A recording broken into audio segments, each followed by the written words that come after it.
What does it take to be a successful entrepreneur? A dangerous amount of coffee and a ton of grit. My name is Jason Tracey, and every week I interview business leaders to share their stories, life lessons, failures, and advice with you. Welcome to Coffee and Grit. What is up? What is up? What is up? I'm excited for today's episode. It's kind of impromptu. I had a guest this afternoon that messaged me and had the wrong date on the calendar. So you know what? It's overdue time for me to go in the studio by myself and have a nice good rant conversation. So you know what? I have something in mind.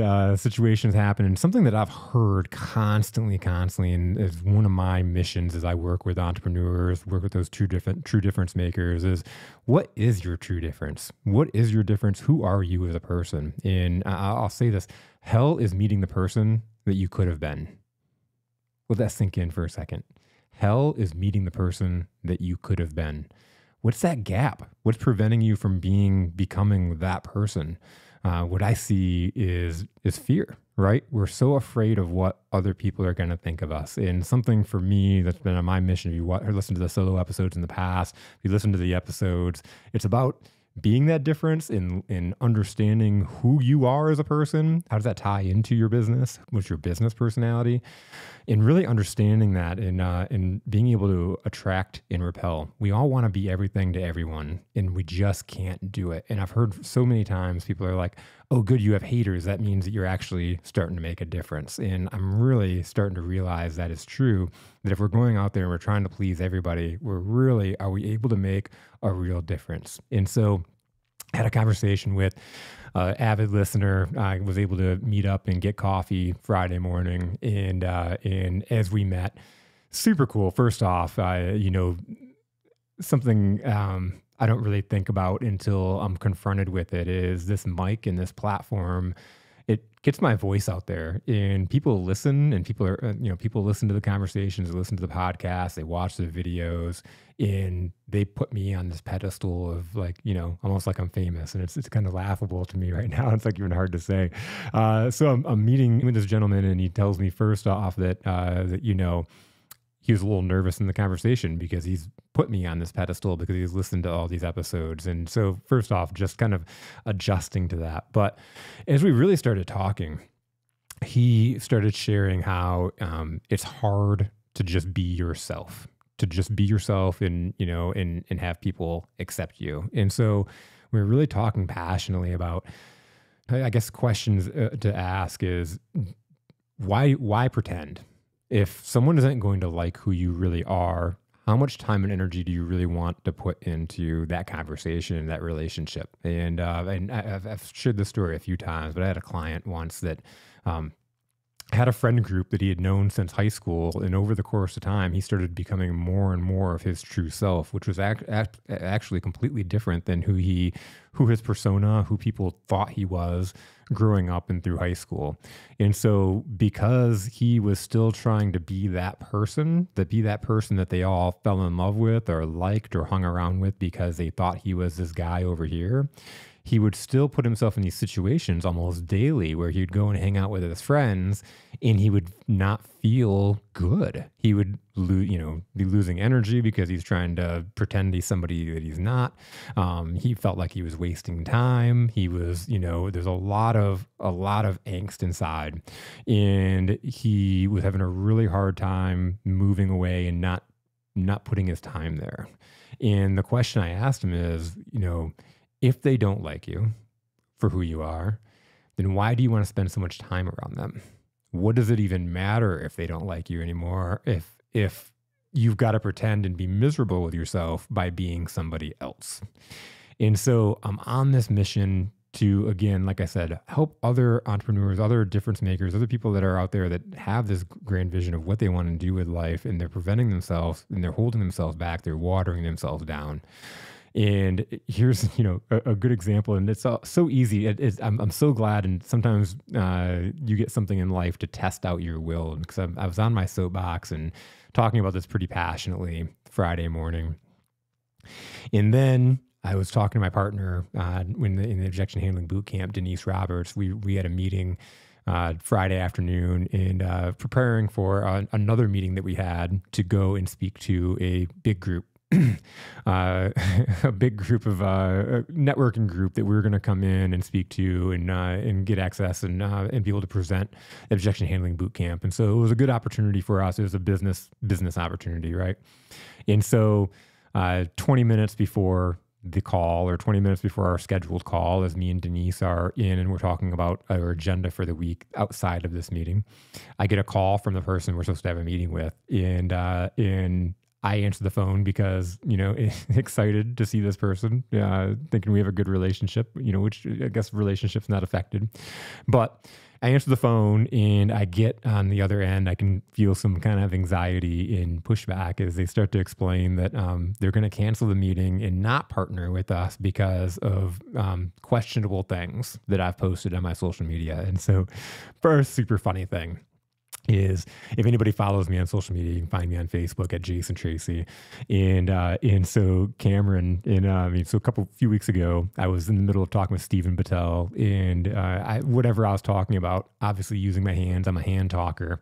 And in the middle of it was, didn't mean to give the middle finger, but it was a very perfectly outlined middle finger. And so Cameron put it in the drive folder, and it was this great picture. And I'm like, you know what? I'm going to share this because this is a great behind the scenes, super funny moment. Got some reactions and comments. Steven thought it was funny again because it happened while he was here.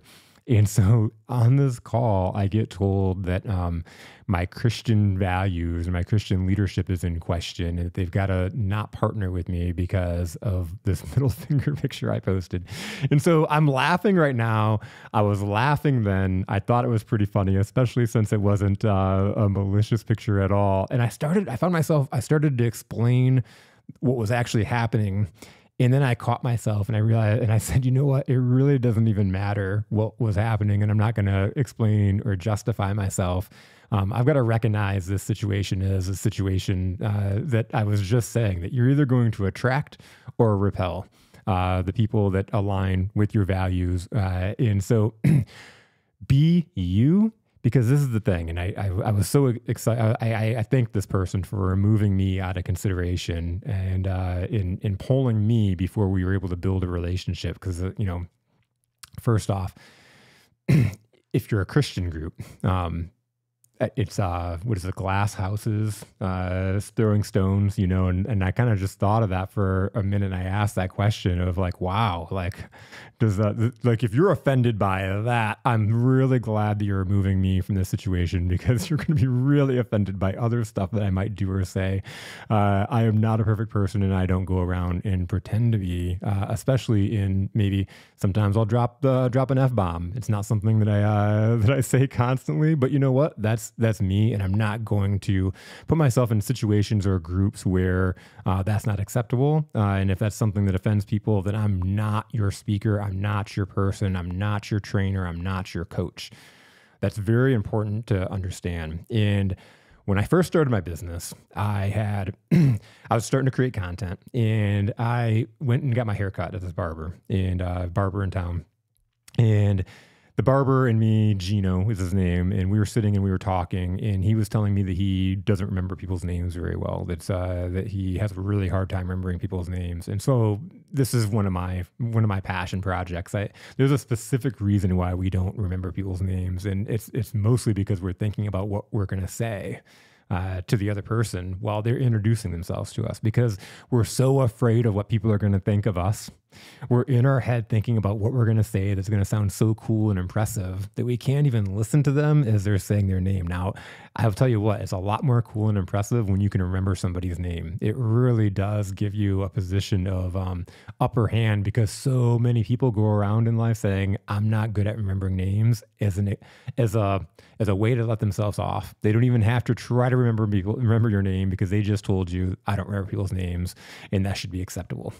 So I'm giving Gino a lesson, and then I'm helping him go through an exercise on how he can remember people's names as they come in. So we're going through exercises, and what really got cool in the situation is everybody in the barber shop started going along. All the other barbers and started going along, and one of the young ladies that worked there was doing it right in person. Like as people were walking in, she was saying people's names, and it was really cool. It gave me a lot of energy. And Gina was like, I'm going to remember your name next time. Super cool. So I leave. It's Friday evening. Me and my son just went and got our hair cut, taking my son out to basketball practice. He's practicing basketball, and I'm like, I'm going to make some content. That was super cool. That was an awesome lesson that we were able to learn, we're able to teach and impact other people and make it a really great weekend. And so as I'm going through that, I'm super pumped, and just, you know, I ended the video with "Have a fucking great Friday," is something of that nature. I don't even remember how I said it, but posted the video out there for people to watch. Don't think about it again.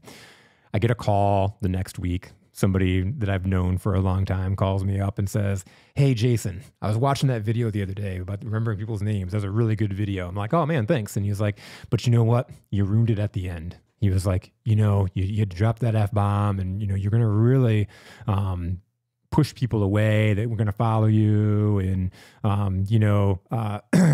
you're better than that," is what he said to me. And I'm like, I took that to heart. I started like, okay, maybe, you know, I kind of had a little bit of a fear of what people would think. And I said, you know what, he's probably right. And I'm in the professional world. And if I drop an F-bomb, you know, maybe they'll deter them from wanting to work with me. And, you know, being new in business, I was kind of afraid that if I go out and rock the boat too much, that, you know, that people won't call me or they think I'm a certain way. And then as I went and started carrying out business, and it didn't take very long for this to dawn on me, I thought about, wow, what if I make this content and I go out there and I portray myself as being a certain way?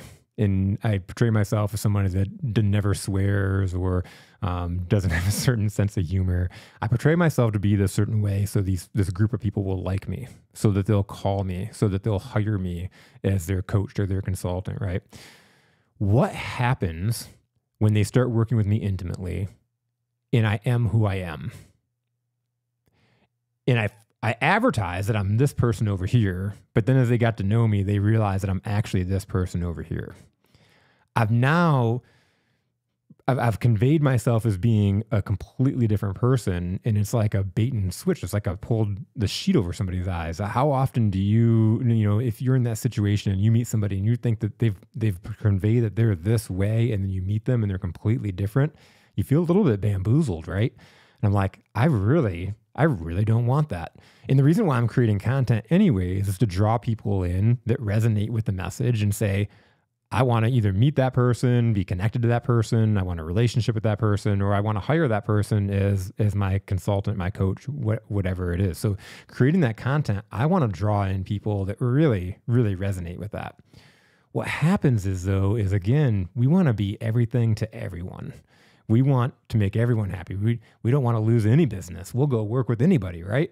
And so if we're that way and we're trying to make everybody happy, we're going to have a really watered down and weak product. And so I was talking with Kevin Saboski, who's my accountability partner. We meet up every Monday and have our own meeting where we really dive into each other's businesses, and it's every week, and it allows us to really align our core values and identify our problems and put solutions together.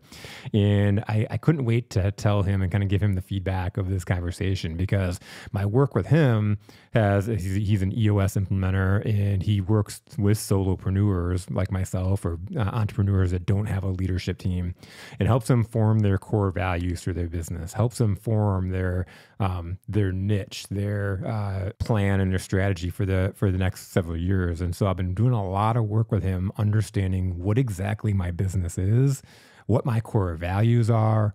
And it's about, again, attracting and repelling. And here's another good example. I'm in this program with that Kevin leads called Growing a Brilliant Business.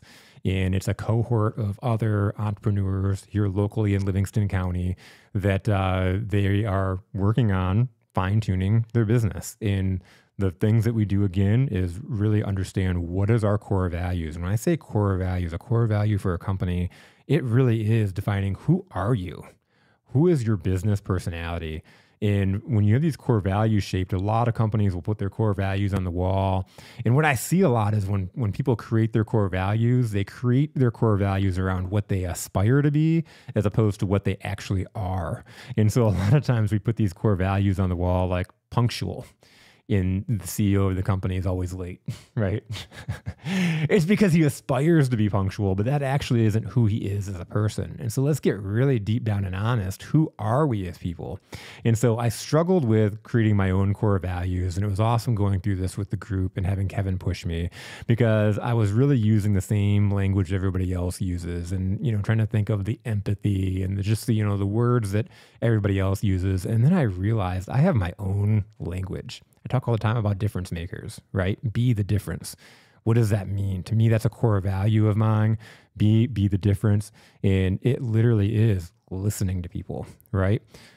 Being curious, serving people at the highest level by solving problems, being your authentic self and in not having that fear. So when I talk about be the difference, it has a really core thing for me. And I would hire or fire people based around, are they this? Do they fit this?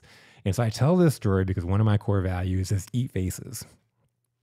Again, eat faces is thriving in spite of the circumstances. There's going to be things happening constantly that we can't control.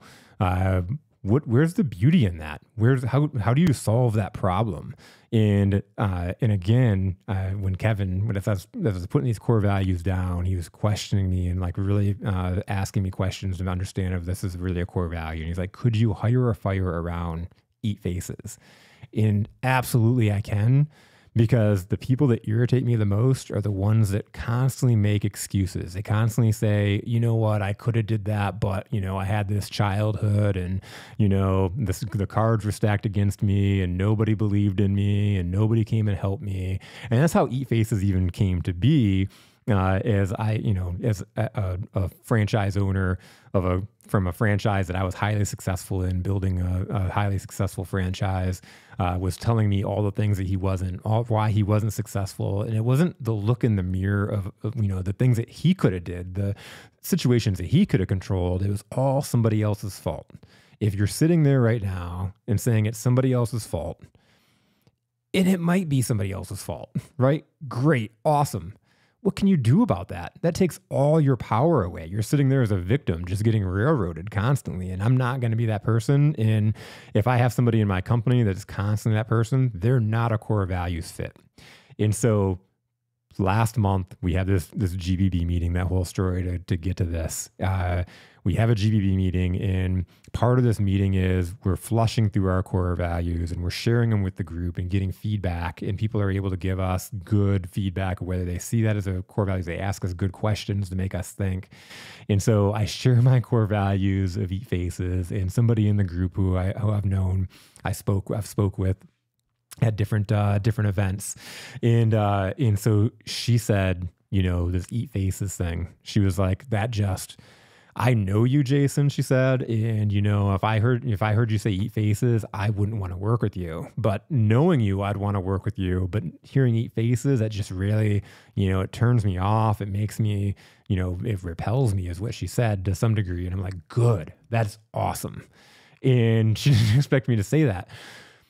If I say Eat Faces and that literally disgusts you and repels you, you're not going to like my coaching. You're not going to like having a conversation with me where we're working together. And so you're not my person if that's something that totally repels you and moves you in a different direction. And she said something to the fact of, I would imagine that women don't like working with you because of Eat Faces. And what's really, really funny about that is 80% of my clients are women, not because I go search them, but again, it's about attracting, right? I'm putting content out there. I'm making content. I'm going out and living life as me. And then I attract the people that want to be surrounded in my light. In this situation with the group on Friday, I repelled them. They didn't want anything to do with me.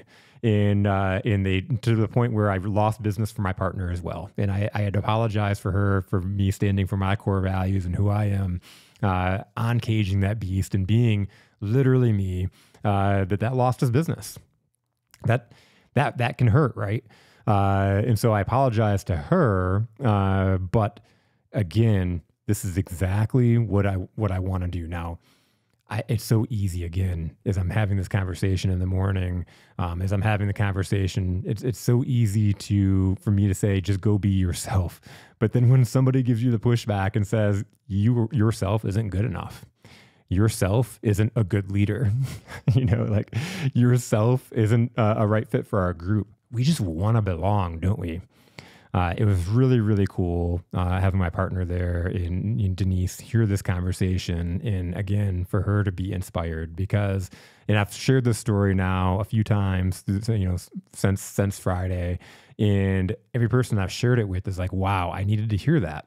And that's why we're talking about it right now, because again, stories are data with soul. Listen into this deeply.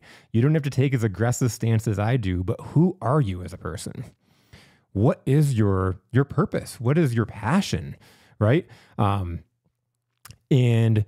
what are you watering down and conceding because you're afraid, right? We're making decisions we make decisions off in two things, whether, fear or love, right? And most of what's driving us is that fear, whether it's a fear of missing out. It's been very easy to, again, kind of get on my knees and kind of beg and, explain or justify or whatever it is and try to recoup that business that I lost because I fear of missing out. This could be good potential opportunity, good business, and to really scramble. And so I'm really proud of myself that, living my values, to be able to catch myself really quickly and say, great, thank you for letting me know. Thank you for removing me. I'm more than happy to remove myself from a situation like this where you see, where I repel you. Very happy to remove myself. But by doing that, it set an example for somebody else that may struggle with that, because Denise admitted to me, and Denise, I apologize if you don't want me to share this, but Denise admitted to me that maybe if she was in that situation, she would have been on that other side of like getting wrecked, making the justifications and making the explanations and trying to salvage it and trying to maybe deleting the posts and whatnot. For me, I went out and I made another post because you know what? Let's use this as an example. Let's face this thing. It sucks, right? I did lose business. I had somebody that I thought was a good relationship in my life, and it was a tough decision. I want to give just a shout out for this person, and she knows who she is if she's listening. But to be able to have the balls to be able to have that conversation is huge, and I give her big props because that is awesome. Because again, she only wants certain people in her group, and great for her that she's able to stick to a line and say, "This is who we want in our group." That's admirable. And when she calls me, all I can do is admirably respect who she's growing her group with, right? Because it's all about surrounding yourself around the people that are the fit. I'm not the fit for everybody. And as much as that could hurt, because we all want to be, again, said it several times, we all want to be everything to everyone.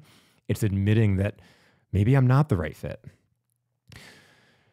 Are you working right now with clients that make you miserable, right? Are you conceding and doing things that don't fill your bucket? In fact, they take energy from you just because you have that fear of missing out, or you're fearing what somebody would think. Are you doing things and spending your time in ways that you wouldn't spend unless you had that fear of somebody judging you or fear of missing out on some kind of an opportunity, right?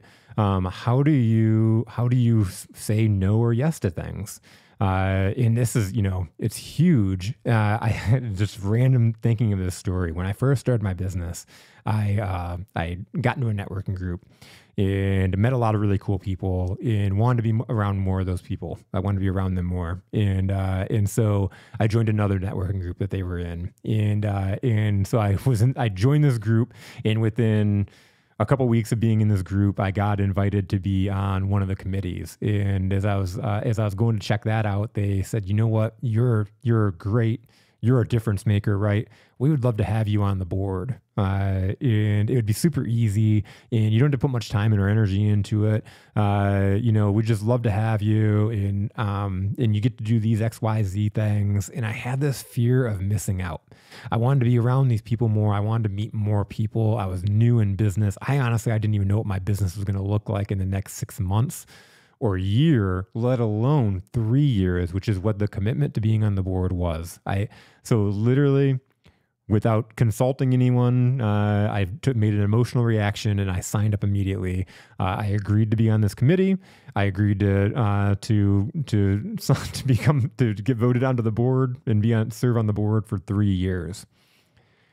And I hated every minute of it. I had to go, and so I started a business, right? I'm as an entrepreneur, I'm trying to figure all of that stuff out. I'm trying to figure out how to do the things and sell the things and market the things. And then on top of it, I had to go and work on this networking group that is so West Washtenaw Business Association, Washtenaw Business Association now, great organization, nothing to do with the organization or the people. I just didn't have the time. I didn't have the passion for the group and serving the group. But because I'm constantly in that personal development, because I'm in that eat faces mentality, and I hate it when people make excuses, I was beating myself up constantly because I was failing.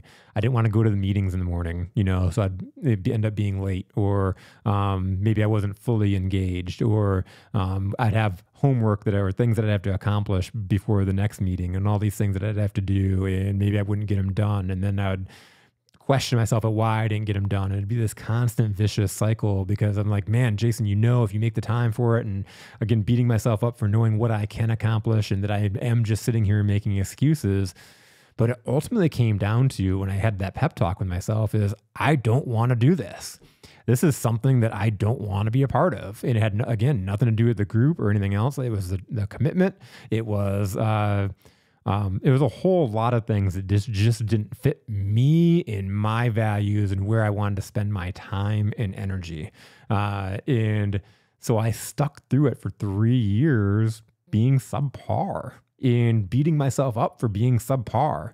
It was a blessing when those 3 years came up and they asked me to run it, to be on it again, to extend my time a little bit. And it felt so incredibly freeing to be able to say, no, it's not a good fit. So again, pay attention. The only way you're going to find what you like and what you don't like is by going out there and trying the things. But I would tell you to jump in and start being aware. The things that that just you don't want to do, say no to them. Right? Now, I'm going to decipher here a little bit though, because there are things that make us feel uncomfortable, or maybe I'll give you a really good example is I'm a very social person. I love getting out and networking and meeting new people. However, I'm also a Gemini, so I've got the twins going. And so sometimes the other thing I love doing is just being home by myself or with my family and being kind of like isolated. So as much as I get energy from being around other people, I can also talk myself really quickly that I don't want to go out to this event or whatever, because it's just, I'm at home. And so I know there are a lot of other people that sit and do the same thing. And if you're listening to me right now and you're like, I don't want to go to that networking meeting, and Jason said, I don't have to, cool. Don't go to it if you don't want to. However, start asking yourself some questions, and what do you want to accomplish in your business, right? Where can you meet people? What are you going to get out of this?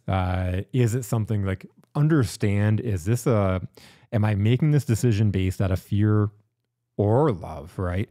Is it a fear of, because I've got to leave my house and I've got to then go talk to people I might not know, and I've got to put on the personality or the energy, and I've got to, put on the mask, and I've got to do these things. Is that why I don't want to go? Or is it because this is just flat out not a good use of my time? There's nobody there that is going to, be a good life-changing relationship or a business-changing relationship.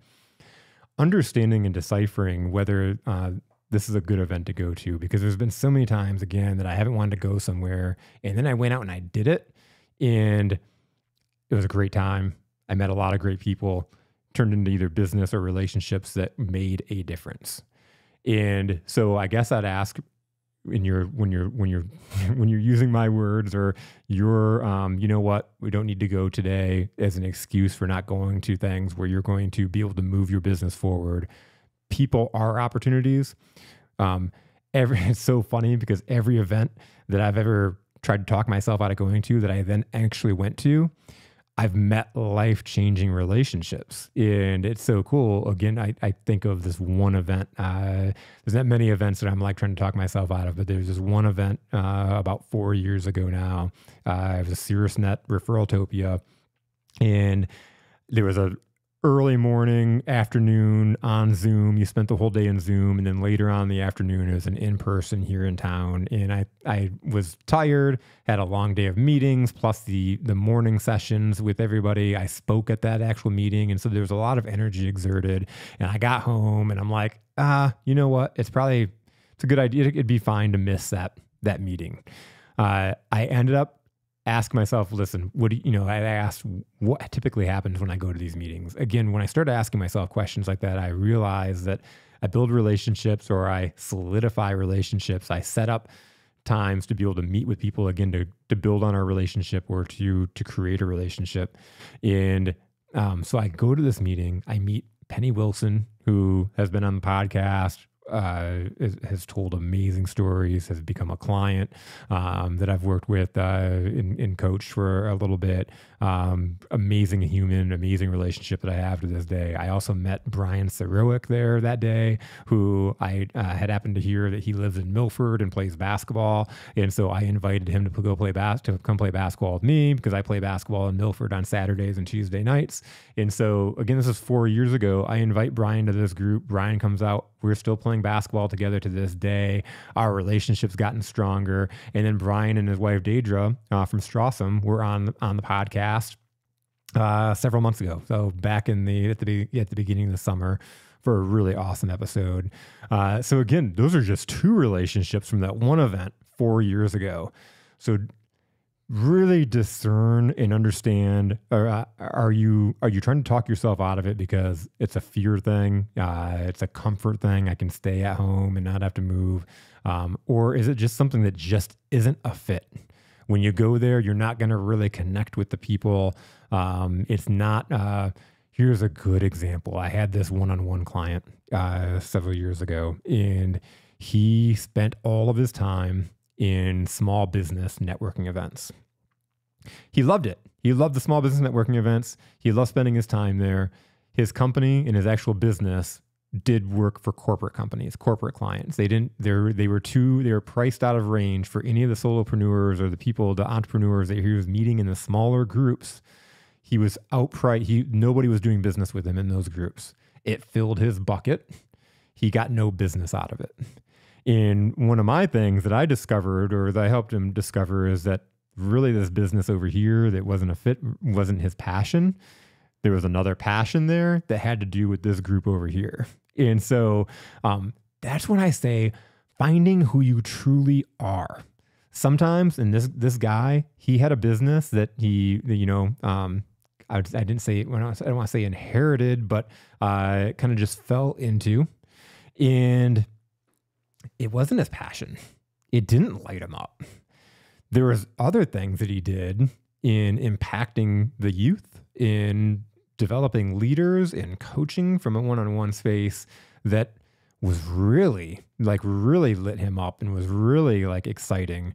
And so if you're not excited about the thing that you're doing, you're probably not going to have a lot of success. And so it's so key to really understand, again, who are you? What lights you up? What gets you excited? I've talked about this several times. Basketball excites me. I love playing basketball. It's one of the things that I get to do a couple times a week. And I have a group of guys, F3, that's been on the podcast. Super awesome group of guys. Love going and working out with the F3 guys. And they have an event Saturday mornings. And Saturday mornings, they've invited me a few times. I know that no matter how much I love the F3 guys, no matter how great that group is, that if I went to F3, I'd be sacrificing playing basketball. And that's what really lights me up and fills my soul. So no matter what, this is always a no. This is always a yes.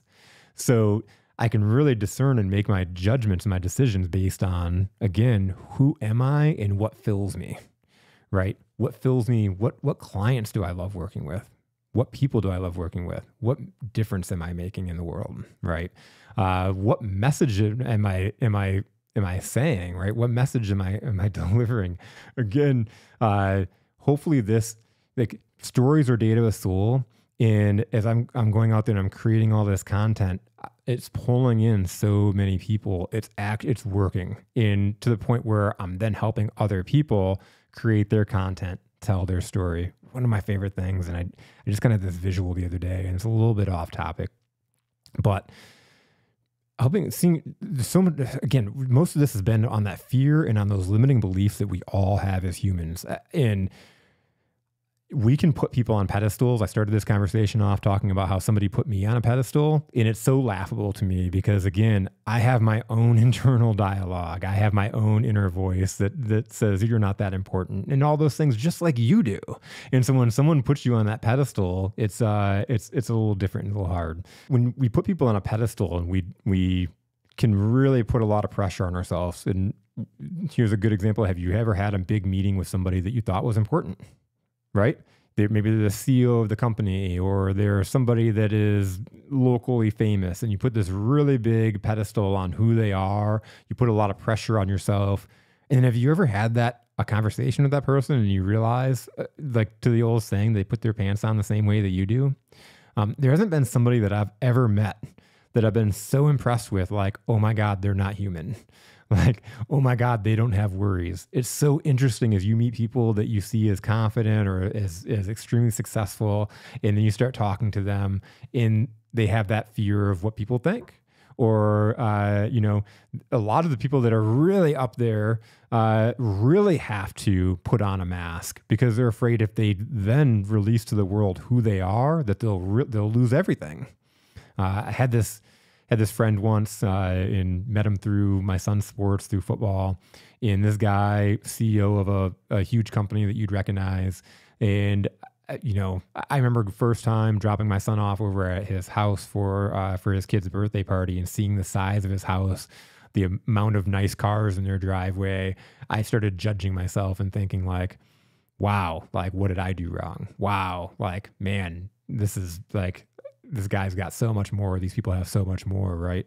And then as you get to know the people and know kind of what's going on inside their life, you really wouldn't wish for their life, right? And as I got to really know him and hear how he was successful in this company, he started telling me how, man, if he could do anything, he was like, if I could do anything, I'd be a nurse because I just want to take care of people.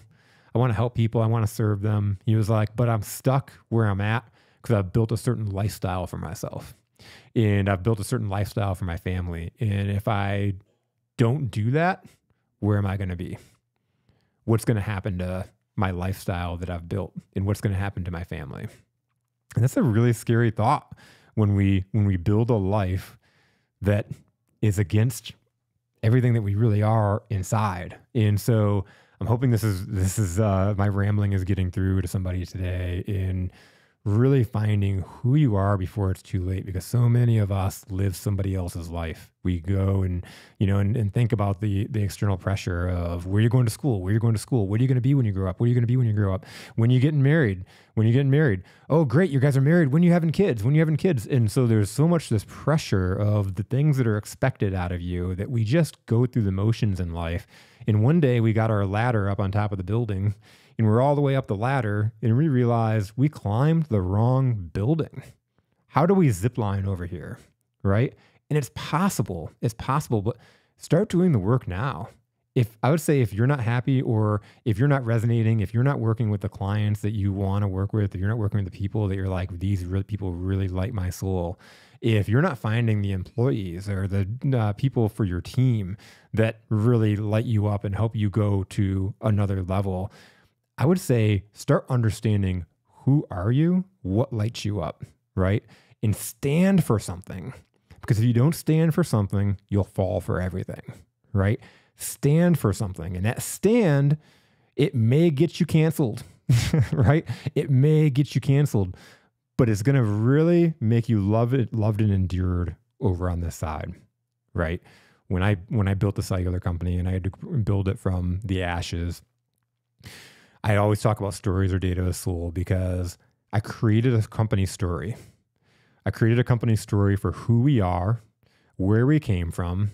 And then when I tell the story, every single person I ever onboarded, I would sit and tell the story of where we came from, who we are, where we're going. And we'd always talk about what their role was in that, how they played a role in all of this, and what would happen as they continued to play a role as we got to where we want to go. And I'm telling you what, that story, it brings people in to want to be a part of something. And so when you can really identify, it's more than the core values of just saying, I'm disciplined or I'm empathetic because you want to be, right? There's so many people that want to be disciplined or they want to be empathetic. They want to say that they listen to their customers. But do you really listen to your customers? Is that really something that's important to you, right? It takes a little bit of digging in. What do you stand for and what annoys you, right? If we're diving deep, there are specific reasons why people that are negative really bother me. One, I see my old victim mentality. I see my old victim self sitting and blaming my dad for all my circumstances, or people not believing in me for my circumstances, or not getting the big breaks, or whatever excuse that I had. I see a lot of that. And so when I see people that are in that same trap and they don't want to move, I am fine not moving them. I am fine leaving them exactly where they're at, because you can lead a horse to water and you can't make them drink. And there's been so many people that I've worked with in a leadership capacity where I cared more than they did. And it was like, I held them under the water trying to make them drink. Cause I'm like, damn it, you're thirsty. Damn it. If you're not going to drink, you're going to die out here. You're going to get dehydrated. And guess what? I killed them because I drowned them. They weren't ready to take the drink. They weren't thirsty. They didn't want to drink my water, right? And so all you can do is bless and release those people and stop trying to force it down their throat, right? And so I know that the people that I'm the best with are the people that are ready. They're the beasts that are ready to go. They've always wanted to make an impact, and there's just something holding them back, right?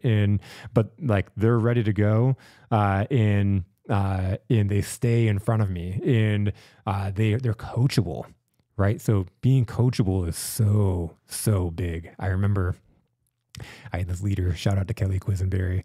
I inherited her as when my company bought two locations, and one was her location that she managed, and so I inherited Kelly on my team, and kept her in a leadership role, and really enjoyed working with her. But early on in our relationship, we went to a leadership training, and in the leadership training, the person facilitating it had an exercise that on our breaks, there's this piece of paper on the wall that had every one of our names on it.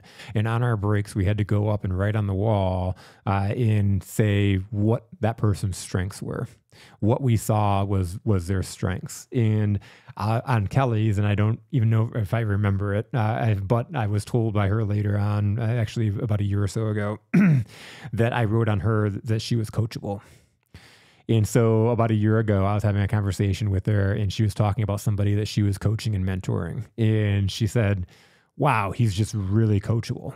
And she laughed for a second. And she was like, funny story. She was like, remember this time? And she started telling me this, remember this time we went out to this training and we were new. She was like, you wrote coachable. And I was so offended. She was like, I thought that you thought that I had a lot to learn, that I didn't really know anything, and that I needed to be taught. And she was like, so I was just really offended and I felt bad about myself. And she was like, now I see that being coachable is one of the best attributes you could possibly have as a human. So awesome, because sometimes you can't explain that to people. And again, sometimes you might repel somebody with your message and it might come back around. The truth will set you free, but first it'll piss you off. one of the things that repelled this group that I started off talking about was a video that I posted in that I had said some stuff about to a gentleman about, stop being a pussy, man up, make the phone calls, and it pissed him off. He was so mad that he went home to his wife and was like, "Can you believe what this guy said to me? Can you believe this guy had the balls to tell me that to say this?" And as he was saying that, he looked at his wife, and his wife couldn't make eye contact with him. His wife knew it was true. His wife had knew it, and she didn't tell him. She let him walk around with something in his teeth that whole time, right? Let him walk around like, and not, having that fear. What is it? And, listen, I can rant about this all day long, but even, in certain situations, this is tougher than others. Like going home and telling your wife, "Hey, you need to man up." It's probably a more difficult situation than somebody that you're coaching, right? But she didn't tell him because she was afraid. In the meantime, this guy's like, "I'm losing my business. I'm losing my sanity. I'm losing feeling like I'm worthy." Is the conversation, and people are going around and being nice to him in the sense of like, they think they're being nice by saying nice, encouraging things. "Oh, you got this. Oh, it'll be fine. How about you go post on Facebook? How about you go do something easy? How about no, you got to do the hard shit. You got to do the shit that makes your stomach hurt a little bit in order to really make a difference." And so shake it up. And I wasn't afraid to tell him that. And you know what? I told him that, and I had a really good opportunity or a really good chance of alienating, of repelling not only him, but other people in the group. That very next week, he comes back and says his whole entire life was changed because he realized when his wife wouldn't make eye contact with him that I was the first person to have the balls to tell him the truth, to be able to reflect on him and say, "This is what I see." And so he took it seriously, picked up the phone, started making phone calls, and secured business out of it. Had people that told him, "Wow, I didn't even know you were still around. Of course I want to do business with you. You're great." All he had to do that whole entire time was pick up the phone. But we think we're being nice, or we don't want to offend people. We don't want people to say, "Oh, I'm a jerk." Objection handling boot camp today. One of our boot campers, super awesome guy. Actually, Cody Powers, shout out. Cody's going to be one of our guests coming up. And again, just a difference maker, new entrepreneur, is out there really doing some cool stuff. And he joined boot camp about a month ago and has had his best month. He just had a really good month, which is super awesome. But he came today and he's like, "I've worked all week on my phone call pitch, my sales pitch." And it's like, great. So he's worked all week on this. He's like, "I want to practice it," which is what boot camp is all about. For those that don't know, on every Monday here in person in Brighton, and then every Tuesday on Zoom for everybody that is not local, me and my partner Denise do a boot camp where we help people overcome the objections that they're getting from other people, the things that they're being told no on, as well as, and this is the most important, what is your little voice inside your head holding you back from? Because that's most of what's holding us back. In fact, that's most of what this whole entire rant has been on, is that little voice in our head that tells us, what are people going to think of you? When I started creating content, I'm like, who am I? Everybody's going to laugh at you. Jason, like, "Oh, you're going to put that post out there. What gives you the platform to be able to go create a video?"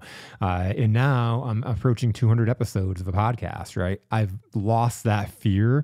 I've lost that worry. It took taking action, moving forward, and being consistent with it. And then at the end of the day, not giving a fuck. Not giving a fuck. If you don't want me part of your group, again, happy to remove myself, because the more I do that, the more I find the people that really want to be a part of what I'm doing. And it was so cool because, like I said, I told my friend Kevin today, is most people would have saw that conversation on Friday is, "I'm doing the wrong things. This was a setback." For me, I'm like, yes, I'm on the right track. I'm making people feel emotional. I'm getting that. I'm getting some haters. Awesome. Welcome to the game. It's time to make a difference. Let's go. So it's passionate, but again, guys, live the life. Like, hell is meeting the person that you could have been. Can you imagine it? You standing at the gates and you get introduced to this person. You're like, "Wow, that person's so cool. Who's that person?" That could have been you. Could have been you, but you were afraid to make that person mad. Could have been you, but you were afraid to offend that person. Could have been you, but you were afraid to make that post because you were afraid that somebody was going to laugh at you. Screw it. Because guess what? We're going to die at the end of the day anyways. And you know what? When we die, everybody only remembers the good things. So they're going to stand up at your funeral and tell all the good things. They're not going to tell the story at the time that you embarrassed yourself. Maybe. And you know what? It'll be funny and it'll be endearing, right? It's one of those things. We're so afraid to be vulnerable and to make mistakes in public. What if we just embraced it, right? I remember Steve Harvey was probably like 5 years ago now, was the host of the Miss America Awards. And we got down to the end and he announced the wrong winner. How mortifying, right? That vulnerability, that diversity, that problem created him, that gave him more attention. He actually made more money out of it because he embraced it. He ran with it. He didn't, cower from it. And so take your life back. Stop cowering. Be the person, make that difference. Be the person that you want to become. I held myself back so long thinking of the person that I could be in my fantasies. Why spend all that time in my head when I could actually go out and make that difference? And so it felt so good, again, getting that rejection on Friday, but being able to make a difference by being a piece of inspiration for somebody that said, wow, I don't think I would have did the same thing. And as I was telling my friend Kevin today, like, wow, man, that's something that I think we all struggle on. Thanks for being the inspiration. And so that's what it's all about. I hope that's what you get out of this conversation. Again, go out there and repel or attract, right? Don't be afraid for the people that are like, I don't like what he's doing. Because you know what? Even if they're out there going and telling people that even if they're out there talking about people, there's no such thing as bad publicity, right? Look at the politicians right now. Donald Trump is a really good example of not caring what you say about him, in the sense of just rolling, right? Like he stands up there and says whatever he wants, and how can you tear him down? One of my favorite examples is the movie 8 Mile with Eminem. And if you've seen the movie, you'll know exactly what I'm talking about. If not, you can go Google this scene and watch it on YouTube.